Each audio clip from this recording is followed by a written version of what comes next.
Ladies and gentlemen, good day and welcome to Havells India Q3 FY2026 earnings conference call hosted by ICICI Securities Limited. As a reminder, all participant lines will be in the listen-only mode and there will be an opportunity for you to ask questions after the presentation concludes. Should you need assistance during the conference call, please signal an operator by pressing star then 0 on your touchtone phone. Please note that this conference is being recorded. I now hand the conference over to Mr. Aniruddha Joshi from ICICI Securities. Thank you and over to you, sir. Yeah, thanks, Danish. On behalf of ICICI Securities, we welcome you all to Q3 FY26 and 9 months FY26 results conference call of Havells India Limited. We have with us today senior management represented by Mr. Anil Rai Gupta, Chairman and Managing Director, Mr. Rajesh Kumar Gupta, Whole-Time Director and Group CFO, Mr. Amit Kumar Gupta, Whole-Time Director, and Mr. Rajiv Goyal, Executive Director. Now I hand over the call to Mr. Anil Rai Gupta for his initial comments on the performance. Then we will open the floor for question and answer session. Thanks and over to you, Anil sir. Thank you and good evening and wish you all a very happy new year. Thank you once again for attending the call today. Hope you would have reviewed the results by now. We delivered a healthy overall performance in the third quarter. This was primarily led by an accelerated growth in our cables business, driven by volume expansion and commodity price inflation. While overall consumption trends remain modest, we did see some pickup during the festive season. Also, there was a healthy uptick in demand for heating products supported by a good winter. As regards the cooling products, we saw a challenging environment in the last couple of quarters. However, now the channel inventory is normalizing. Overall revenue growth in Q3 backed with disciplined spends translated into operating leverage as the revenue grew by 14% and EBITDA was up 21% YOY. During the quarter, there was an exceptional item impact of 45 crores on account of additional provisioning of pursuant to the new labor codes. We remain optimistic about a gradual recovery in demand. However, we are cognizant of the industry headwinds such as cost increases on account of commodity inflation, BEE changes, e-waste, etc. We are in the process of taking calibrated price hikes and enhancing operational efficiency. We can now move to Q&A. Thank you so much. Ladies and gentlemen, we'll begin with the question and answer session. Anyone who wishes to ask a question may press star and 1 on their touchtone telephone. If you wish to remove yourself from the question queue, you may press star and 2. Participants are requested to use handsets while asking a question. Ladies and gentlemen, we'll wait for a moment while the question queue assembles.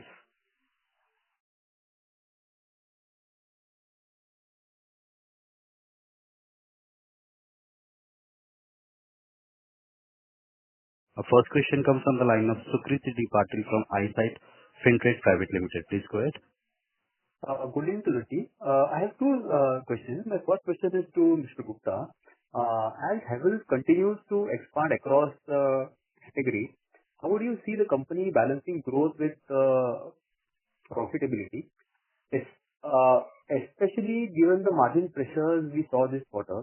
Over the next 2 years, what role do you see Havells playing in the minimization and customer experience, and how do you how will you differentiate against the peers in the consumer electrical space? That's my first question. I'll ask my second question after this. Thank you. First of all, your question is a bit breaking in between, but my line was not very clear. But what I understand is how do we ensure that over a longer period of time we maintain growth as well as profitability. I think this is a general philosophy and strategy of the company that we've always balanced growth and profitability, and we have achieved that through brand building, distribution reach, and innovation in the products itself. We are becoming complete product portfolio in terms of electricals and electronics is concerned, and I would consider this as a strength rather than as a weakness, because this will give us more leverage at the channel as well as utilizing the brand fully as well as gaining operating leverage because of our large product range. So I think over a period of time, we do see that the advantage of having, innovation in product categories, in all product categories that Havells operates in, that will be a big benefit, and it should ensure growth as well as profitability expansion. So my second question is, with revenue growth coming in and, if margins may be under some pressure, how are you thinking about balancing cost discipline with investment needs for innovation and distribution expansion? As Havells scales further, what steps are you taking to ensure financial discipline while supporting long-term ambition? Thank you.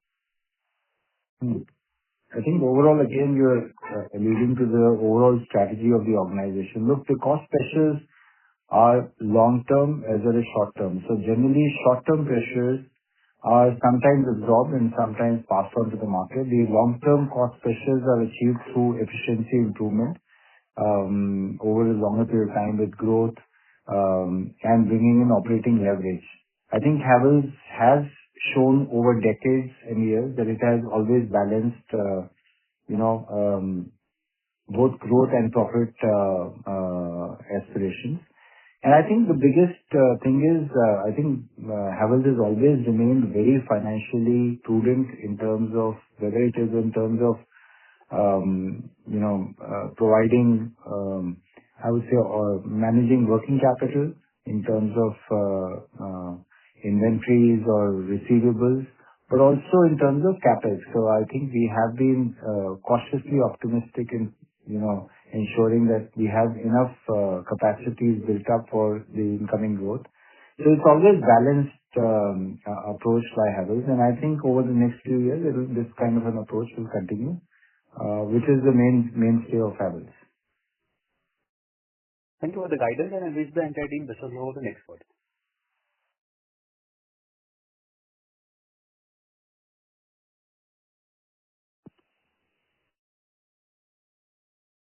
Thank you.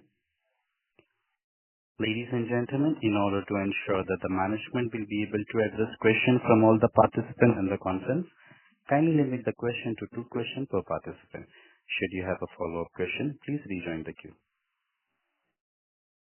Our next question comes from the line of Natasha Jain from Phillip Capital. Please go ahead. Yeah, thank you for the opportunity, sir. My question is on wires and cables, couple of them. First, if you could tell us the volume growth in terms of wires and cables separately. Second question is that, copper prices have risen very sharply. So, but natural wires must have seen higher inventorization than cables. Since we are wire heavy, can you tell us how much inventory is there in the channel? And could that lead to a moderation for wire-specific cables? And last question within wires and cables is, in your opinion, I would just want to know that what happens if copper rises very sharply again from here? Would that mean that there will be stress in terms of working capital at the dealer's end? And if that is true, would that mean that the company would have to directly do B2B, which means eventually margins will taper off from here? So those are my 3 questions. Thank you, sir. So first, can you repeat your first question? I got your second and third. Can you repeat your first question? Volume growth, sir. Individually in wires and cables, if you can call out. The volume growth has been a good, healthy double digit, over 20%. So, but there has been a sharp increase in raw material prices, as you mentioned, which actually has given, a sharp increase in revenue growth for both cables and wires. As far as you're right, that Havells is more wire heavy, and there has been decent amount of stock, build up at the channel level. There were continuous price increases in the third quarter and, going into the fourth quarter as well. So, if there will be sudden price movements, yes, there will be, some amount of, channel normalization, which can impact the volumes, for some time. But I think it all depends upon how the consumption in the market goes. So, some channel has gone from manufacturers to the retailers, and now retailers have to eventually sell the product in the market. As far as I don't see any strategy change, at least for Havells, that, we would move more B2B heavy than channel heavy. I think, these kind of changes can happen. Yes, there could be, depending upon the raw material, there could be some price increases or reductions in the coming times. It's very difficult to predict what the raw materials, how it will behave. For cables and wires business, at least, I think, there is far more predictability in terms of passing on price increases or price reductions. So again, we have to see over a longer period of time or at least mid-level of period of time rather than one quarter to the next quarter.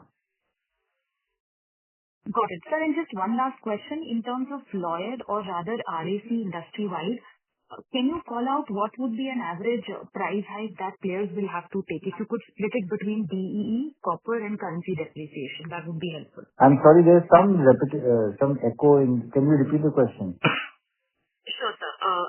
On question on Lloyd, so could you please quantify the minimum price hike that the industry will have to take on three aspects? One is the BE rating, the other is copper, and the third is INR depreciation.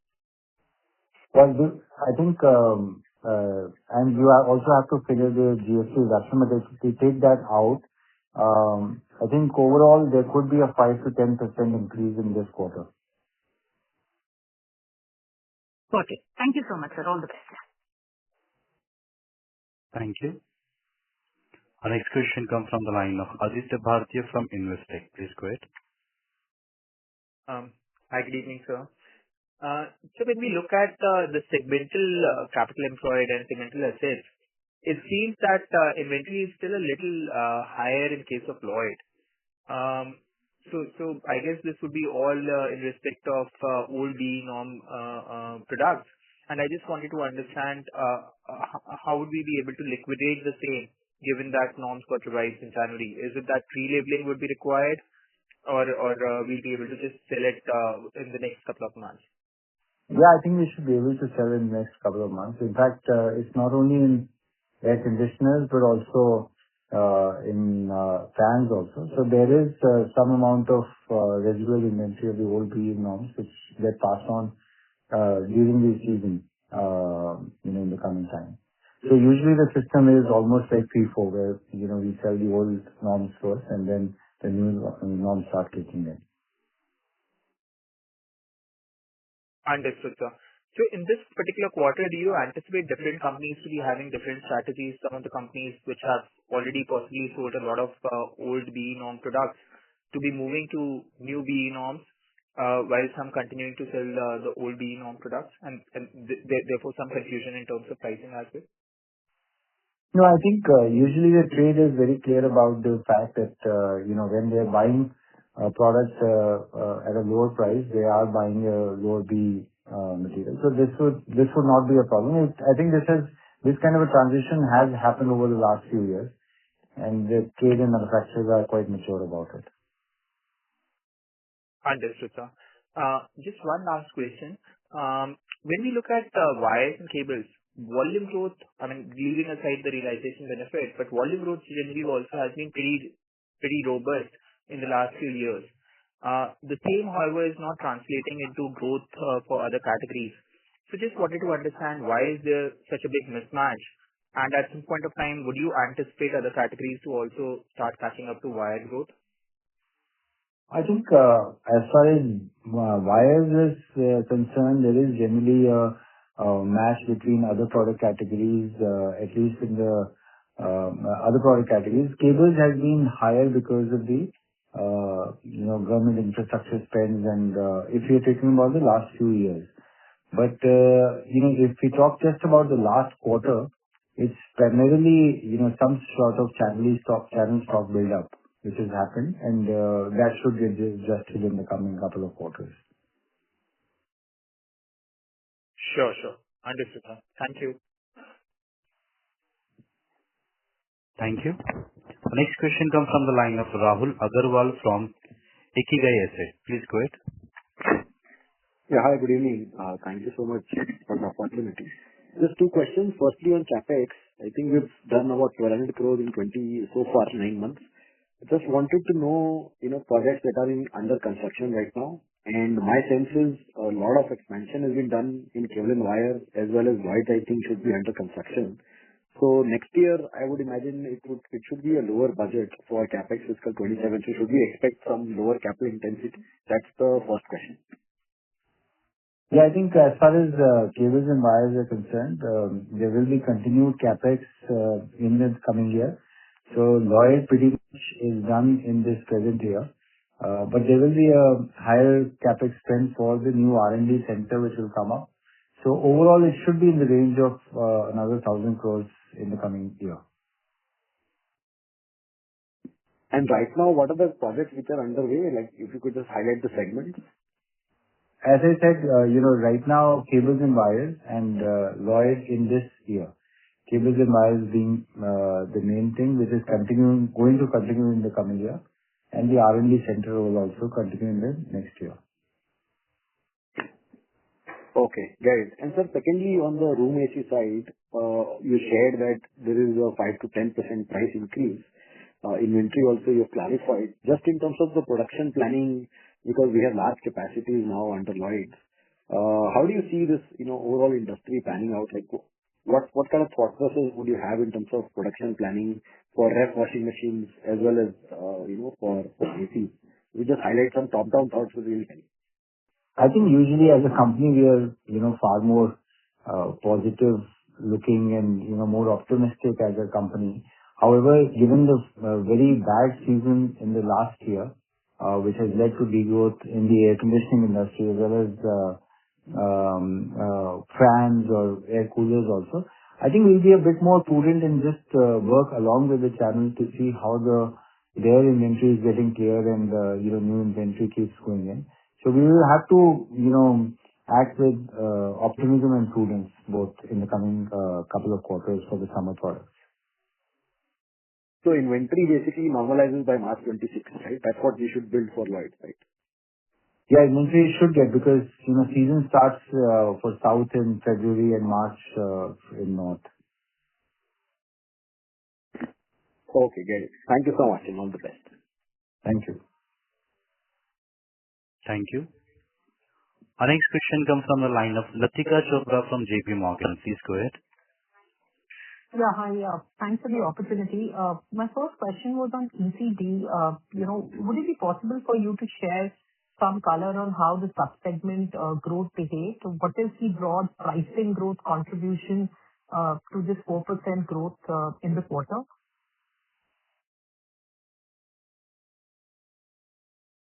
For which division, sorry?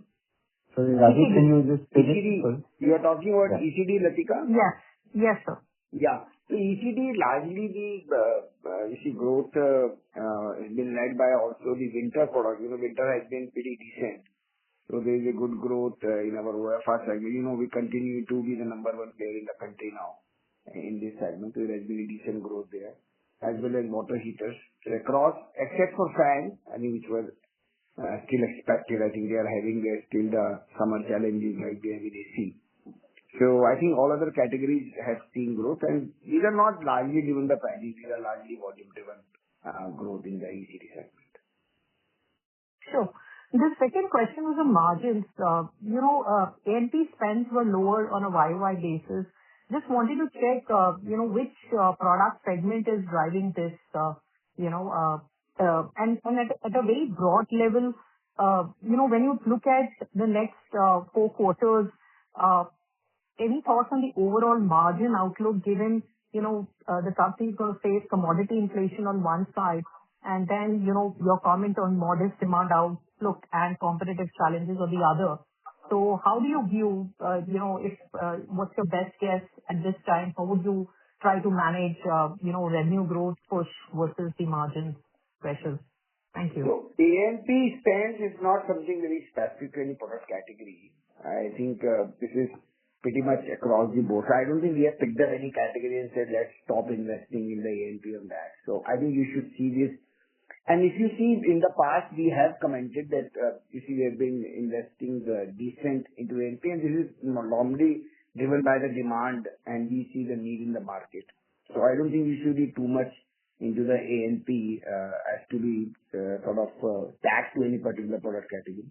As far as the margins are concerned, Latika, these fluctuations in the commodity prices definitely will have some degree of effect, and I think this tactical balancing between growth and margins will continue to play out. So I think difficult to comment any specific on these, but as Havells' philosophy has been, I think we will continue to focus on margin improvement. And even with these cost increases, I think there are opportunities of cost rationalization as well. So I think it will be a mix of calibrated price hikes, managing the cost much better, productivity improvement. So there are a lot of levers which the company has, and I think we will definitely optimally use each of them to ultimately have a good balance between growth and profitability. Both objectives will continue to be paramount for us. Understood. Thank you so much and all the best. Thank you. Our next question comes from the line of Siddharth Behera from Nomura. Please go ahead. Yeah, thanks for the opportunity, sir. First question is on the other segment. We have seen pretty healthy growth now in the past few quarters, but margin seems to be quite subdued in that category. So if you can talk about what is really driving or impacting the margins, is it the ramp-up in solar, which might be low in the initial part of the ramp-up? So if you can help us understand this, and how big will be solar as of now for us? And second question, sir, is on the ECD side. Do you expect further improvement with more price hikes? And if you can highlight in terms of price hikes, how much is still yet to be taken? And should we expect more expansion on the ECD margins as well? Yes, I think and the other solar is moving much faster than the other product categories, and that is why there is a large opportunity there, which does affect the overall margins. Because right now it's getting balanced between utility type of orders and C&I installation type of orders. So it's getting balanced right now. But overall, we have a very positive outlook for solar in the coming times, both in terms of revenue growth as well as margins expansion. As far as the ECD is concerned, look, it's a process which is on the ensuring that we come back to our normalized levels of ECD margins. That's going on. It has definitely been impacted by sudden raw material price movements. How much of that can be entirely passed on to the market, that will only be seen during the season time for the fans. So I think it's difficult to give you a margin outlook at this point of time, but company always tries to improve margins. And again, we really don't compromise on margins because of volume growth. In branded and distribution-oriented business, that really doesn't play a huge role. So ECD continuously, there will be aspiration for growth and improvement of margins. Got it, sir. Thanks a lot. I'll come back in the queue. Thank you. Our next question comes from the line of Praveen Sahay from PL Capital. Please go ahead. Yeah, thank you for the opportunity. My question is related to the solar, because in this quarter as well as in the 9-month, other growth has been very good and driven by solar, what I believe. So solar in that is a larger contribution is of a solar inverter for a Havells right now? No, it's solar in what? Module and both modules and inverter. But yes, the growing is in the modules. The higher growth is coming from modules. Because, we have also tied up with invested in Goldie, which is helping us to get sort of more strategic supplies from them. So I think that was the purpose as well. But yes, I think the growth in module, the inverter is also there, but clearly outpaced by the modules growth. Okay. And margin profile in this kind of a product is of a single digit? Yeah, I will say early double digit to high single digit, depending upon the project. I think this quarter, I don't think we should read too much into this. As we just commented, we see good growth and a good opportunity even for profit, because I'm sure you are aware that Havells is a larger ecosystem to play in the solar segment. And we are also trying to evaluate this from an entire renewable ecosystem perspective rather than just a solar module perspective. And that was the reason why we didn't go to just set up our own modules, because I think there is a larger ecosystem play which Havells can do, and that's what the entire focus is going to be going forward. Okay, sir. Thank you. And the next two clarification I just wanted. One is related to the Lloyd, as you had mentioned, channel inventory normalized. Can you give the days, like at what the number of days for this normalized inventory right now for channel? That will be frankly difficult, but clearly it is much lesser than what used to be in the previous year. That's what sort of we can say. So I think much more under control. Because you see, challenge is also slightly, because of weak summer, you will appreciate. They also are slightly now wary of taking lot many stocks. So gradually, I think the situation is far comfortable at the channel level. So it's very difficult to give a specific numbers now. Okay. And second clarification related to the price hike. As you said that the price hike requirement is of 5 to 10%. This is X of a GST corrections. Yeah. So actually GST correction will help the end consumer price, hopefully should not change much. Okay. So this 5 to 10% of a hike requirement may get adjusted with the GST correction. Correct. That's what our hope is, that the consumer pricing should not change much. Okay. That's great help. Thank you, sir. Thank you, and all the best. Thank you. Our next question comes from the line of Mr. Archal Lohade from Nuvama Institutional Equities. Please go ahead. Yeah, good evening, sir. Thank you for the opportunity. The first question I have is, if you could, I know it's hard to call out, but broadly what I'm trying to figure out is, have we kind of maintained market share across our core key categories like switchgear, lighting, fans? Any color you could provide on the market share trend basis your internal, sir? Yeah, I think pretty much we would say that we would have maintained market shares in most of the categories. I would argue that we may have gained certain market shares in lighting, because we do see that, our growth or lack of it has been better than the competition. In terms of small domestic appliances, even water heaters, we do see that we may have done better in the industry. So I think overall we do feel that we have either maintained or gained some market share in certain product categories. And how about cables and wires, sir? Cables and wires, I think, primarily we would say that because our wires business is primarily because we as compared to competition who are focused more on the industrial cables, we are still waiting for our full capacities to get built. There I would say that, our growth would be lower. But in terms of domestic wires is concerned, we do believe that our market share is quite intact. Perfect. The second question I had, just a clarification. Did I hear right when Rajesh said about the inventory, RAC inventory in the channel for the industry is actually lower than last year? Have I heard you right, sir? I think what Rajesh means is that last year, usually the stocking time, which is December to February, there is heavy amount of stock push into the channel. And in this year, because the channel already has some old stock, plus we are also waiting for, the summer season to start kicking in. So I would tend to agree that the channel in many cases would actually be channel inventory might be lower. So we'll actually see real sales when the season starts kicking in, rather than, just sales out of the stocks which already have been built at the channel. Got it.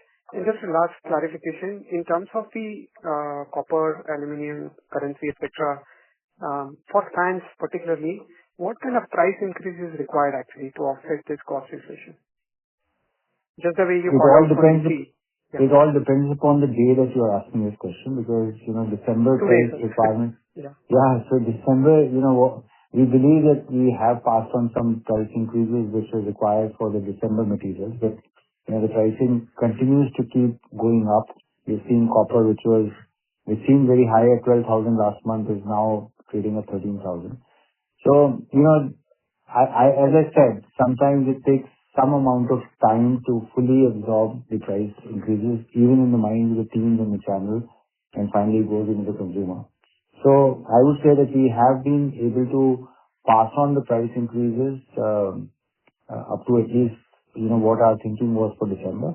And we will continue to evaluate, what is the pricing right now, and we will see how the season pans out. Got it. Thank you so much and wish you all the best. Thank you. Thank you. Our next question comes from the line of Saurabh Mehta from East Lane Capital. Please go ahead.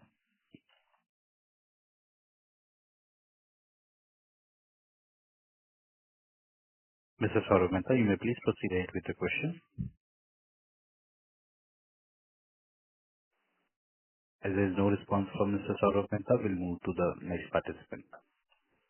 Our next participant comes from the line of Ashish Kanodia from Citibank. Please go ahead. Yeah, thank you for the opportunity, sir. So first one is on the cables and wire side. When we look at the contribution margin, it has almost declined by 200 basis points quarter on quarter. So what led to that? And if you can also quantify what was the capacity utilization for cables and wires in 3Q?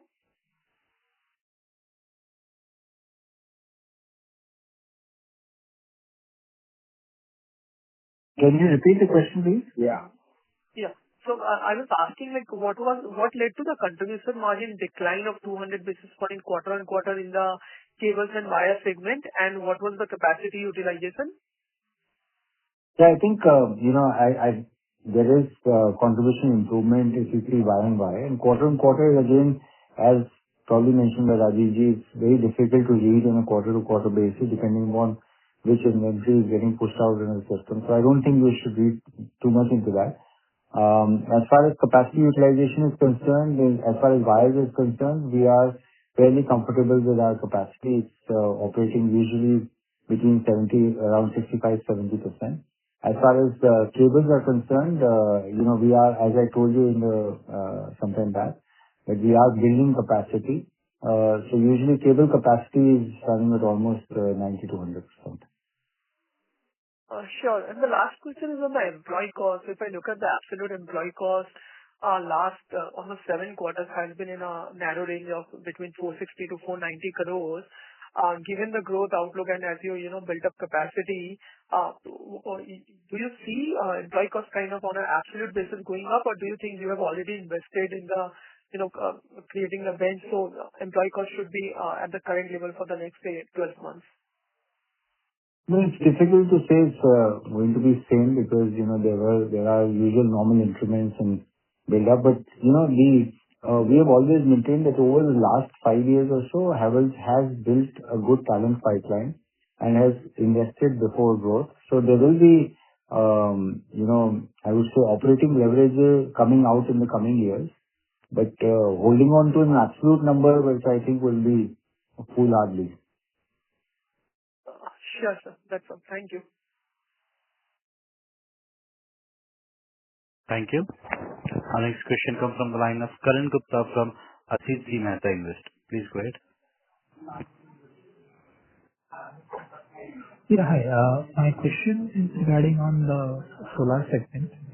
So basically, how much we gonna invest into the Goldie Solar, and the Goldie Solar is also investing into the backward integration of cells kind of thing, is manufacturing, and which kind of cells they are manufacturing, the kind of technology they are using. So Goldie, we have already disclosed we invested around 600 crore. And I think on the cell side, we will come back. I think this is still being implemented by them. So I think your specific question being technical in nature, I think we will revert to you independently on this. Okay, so the strategy is to, if let's say they are also investing into the backward integration of cell and manufacturing, so the idea is to purchase cells from them and then assemble in-house kind of thing. Assemble in-house module and then sell it, right? The module is being manufactured by them. I think you need to understand the investment we have done in last quarter. I think you are not updated on that. So we invested in the company, Goldie Solar, which is into manufacturing of modules, and now they are backward integrated cell. We have no plans to manufacture modules on our own. Okay. So basically, we are purchasing modules from them and then booking in our, or we are right now what we are doing in a solar. I mean, just I'm new for the company, so just wanted to understand solar segment. Solar, we are a full service provider. We are doing inverters, we are doing solar modules, we are doing switchgear, we are doing cables, we are doing wires. We are selectively doing even EPC.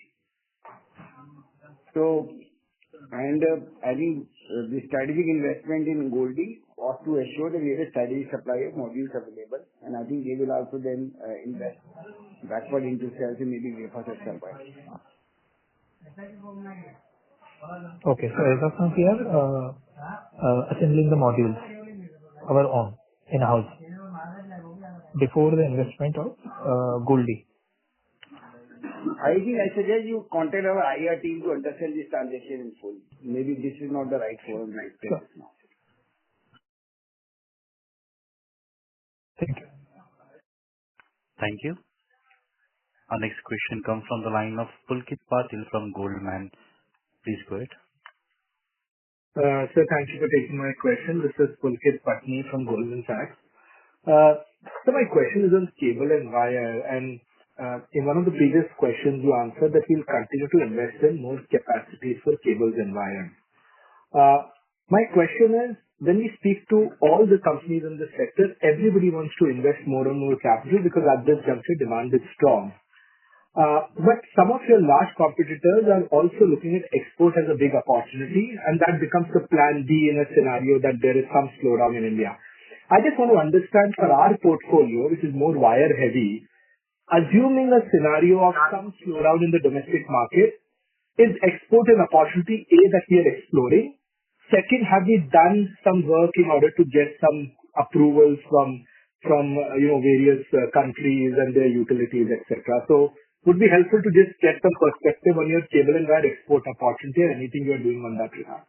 Thank you. I think cables presents a very good opportunity for exports as well, and as you rightly said, it can provide us a good hedge against some sort of demand neutralization within the country in the coming years.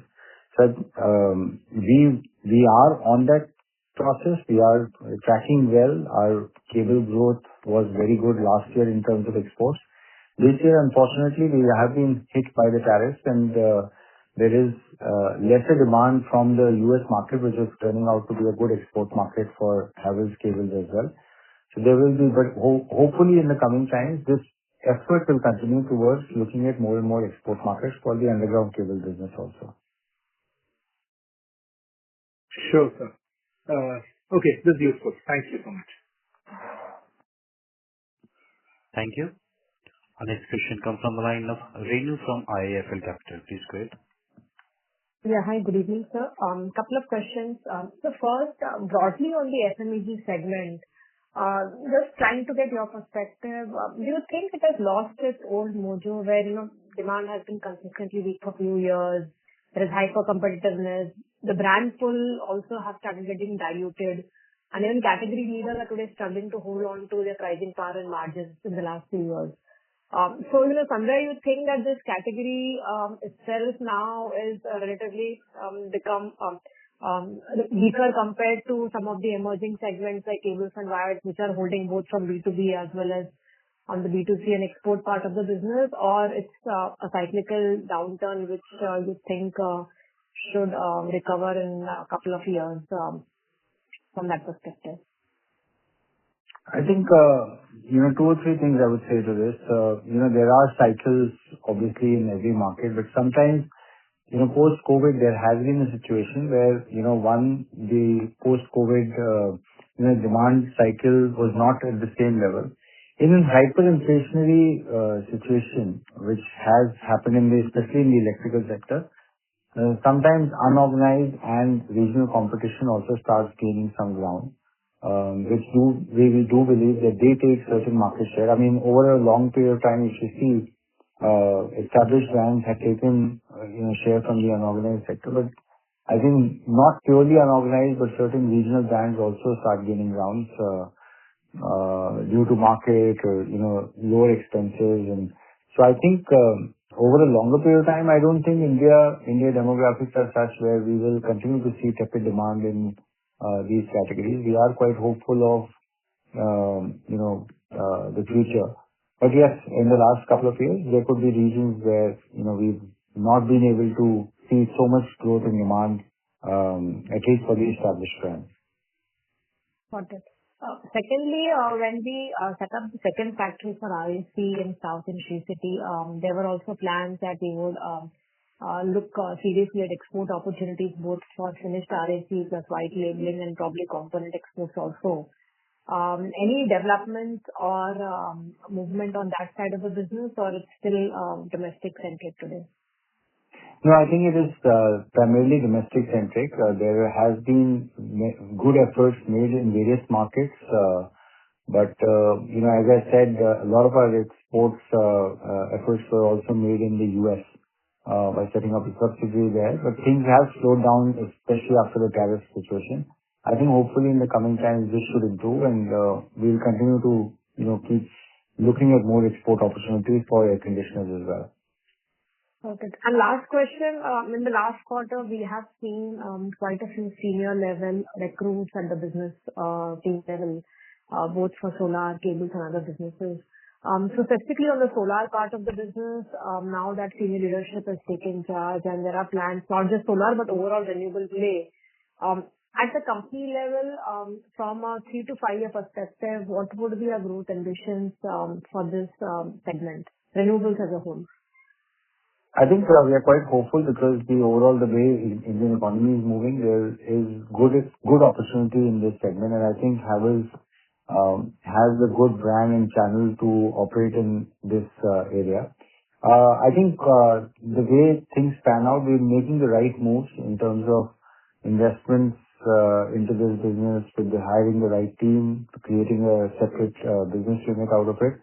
So I think over a period of time, let's see how it pans, and we'll come back to you with more detailed information in the coming time. So any quantifiable targets for a 3 year, 5 year perspective? We generally don't keep any targets. We do believe in no targets in the company. Got it. Got it, sir. Thanks and best wishes. Thank you. Thank you. Thank you. Ladies and gentlemen, due to the interest of the time, that was the last question for today. I would like to hand the conference over to management for the closing comments. Thank you, and over to you, sir. Thank you very much. Thank you, everybody, for joining in late in the evening. It was a very insightful call, and I thank you once again for all the people to join in. Thank you. Thank you. Ladies and gentlemen, on behalf of ICICI Securities Limited, that concludes this conference. Thank you for joining us, and you may now disconnect your line.